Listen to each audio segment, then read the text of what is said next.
Hello, my name is Eric Butler and I am the General Manager here at Kia of Everett, the home of simple, easy, and fun. Today I'm going to be showing you how to use your remote start. I'm going to show you how to use it through the app as well as on your key fob. It's super easy.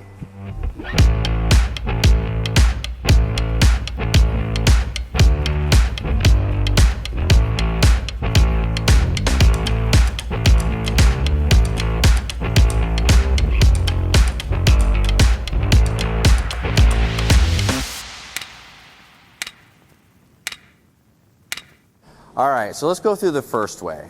Now, this is how I do it. In the morning, before I walk out to my car, I actually pull up my Kia Connect app, which actually gives me a lot of different functions.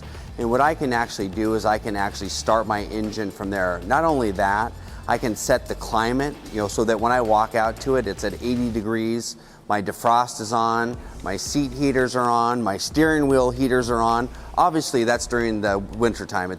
During the summertime, my air conditioning's on, my seat coolers are on. It's pretty awesome. So here, let me show you how easy it is. So I just take the button and I hold it, start engine, and it just lets me know to make sure your car is parked somewhere where it's safe. I hit OK, and it just says remote start request has been sent.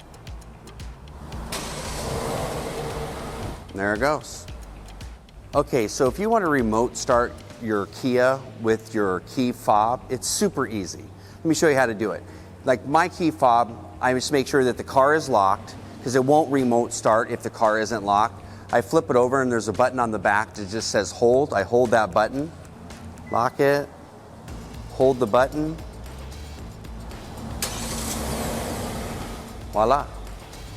All right, so now you know how to remote start your car. Whether you're using your key fob or the Kia Connect app on your phone, you can see that it's super easy. If this video was something that you like, please subscribe to our channel. There's lots of great content on it about your new Kias.